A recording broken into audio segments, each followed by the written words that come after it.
बहुत समय पहले की बात है। एक सुंदर सा गांव था जिसका नाम चंदनपुर था। चारों तरफ हरियाली, फूलों से भरे बाग और एक नीला सा चमकता तालाब था। इस गांव में एक प्यारी और नटखट बच्ची रहती थी जिसका नाम परी था। परी बहुत चंचल और जिज्ञासु थी। उसे न केवल खेलना पसंद था बल्कि उसे नई नई बातें जानने की भी बहुत इच्छा रहती थी। परी को सबसे ज्यादा अच्छा लगता था जंगल में घूमना और वहां नए रहस्य खोजना।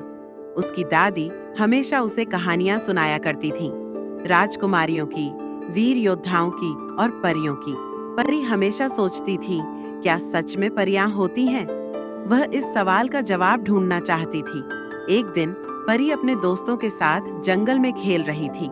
वह तितलियों के पीछे दौड़ते दौड़ते बहुत दूर निकल आई।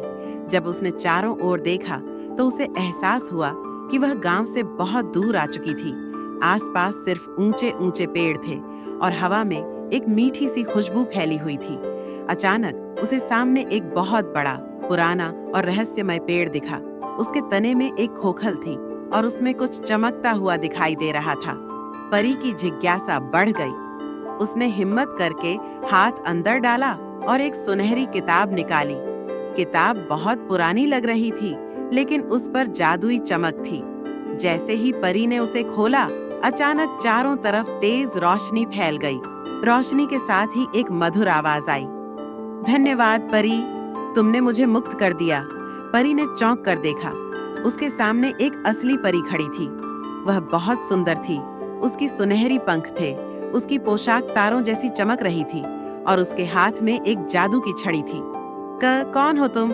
परी ने घबराकर पूछा। मैं स्वर्णलेखा हूँ, इस किताब की रक्षक परी। यह किताब बहुत शक्तिशाली है। जो भी इसे पाता है उसे एक अनमोल वरदान मिलता है। परी की आंखें खुशी से चमक उठीं। क्या मैं कोई इच्छा मांग सकती हूँ? हाँ, लेकिन याद रखना, सच्चा जादू वही होता है जो दूसरों की भलाई के लिए किया जाए। स्वर्णलेखा ने मुस्कुराकर कहा। उसी समय चंदनपुर का राजा विक्रम जंगल में शिकार करने आया हुआ था। उसने जादू की चमक देखी और वहां आ पहुंचा। जब उसने परी और स्वर्णलेखा को देखा तो उसकी आंखें लालच से भर गईं। अगर यह किताब सच में जादुई है तो यह मेरी होनी चाहिए, राजा ने सोचा। राजा ने सैनिकों को हुक्म दिया, उस किताब को मुझसे छीन लो। लेकिन जैसे ही सैनिकों ने आगे बढ़ने की कोशिश की, स्वर्णलेखा ने अपनी छड़ी घुमाई और चारों तरफ एक रक्षा कवच बना दिया। यह किताब केवल सच्चे और निस्वार्थ हृदय वालों के लिए है, स्वर्णलेखा ने कठोर स्वर में कहा। राजा बहुत गुस्सा हुआ, लेकिन वह कुछ नहीं कर सका।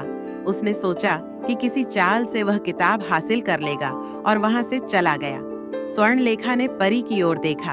अब बताओ, तुम्हारी क्या इच्छा है? परी कुछ देर सोचती रही। फिर उसने कहा, मुझे कुछ भी अपने लिए नहीं चाहिए। मैं चाहती हूँ कि हमारा गांव हमेशा खुशहाल रहे, कोई भूखा न रहे और सभी खुश रहे। स्वर्णलेखा मुस्कुराई। तुमने बहुत अच्छा निर्णय लिया परी। यही तो सच्ची शक्ति है, दूसरों की भलाई की सोच। उसने जादू की छड़ी घुमाई और अचानक गांव में एक झरना बहने लगा, जिससे हर समय मीठा पानी आता था। खेतों में फसलें लहलहाने लगीं, जिससे कोई भी भूखा नहीं रहता। फूलों के बगीचे और हरे भरे जंगल फिर से जीवंत हो गए। और सबसे बड़ी बात, राजा विक्रम का मन भी बदल गया। वह अब दयालु और न्यायप्रिय बन गया। अब चंदनपुर सच में एक जादुई जगह बन गया था। गांव के लोग परी की समझदारी से बहुत खुश हुए। स्वर्णलेखा परी के पास आई और बोली, परी, तुम्हारा दिल बहुत सुंदर है। मैं तुम्हें एक और उपहार देती हूँ। जब भी तुम्हें मेरी जरूरत होगी, यह किताब तुम्हारी मदद करेगी। कहकर वह एक चमकती रोशनी में बदल गई और आसमान में उड़ गई। परी ने किताब को संभाल कर रखा और खुशी खुशी अपने गांव लौट आई। और इस तरह परी की बुद्धिमानी और निस्वार्थता ने पूरे गांव की तकदीर बदल दी। सीख, सच्ची शक्ति दूसरों की भलाई में होती है। अगर हम निस्वार्थ होकर सोचें तो दुनिया को सच में बेहतर बना सकते हैं।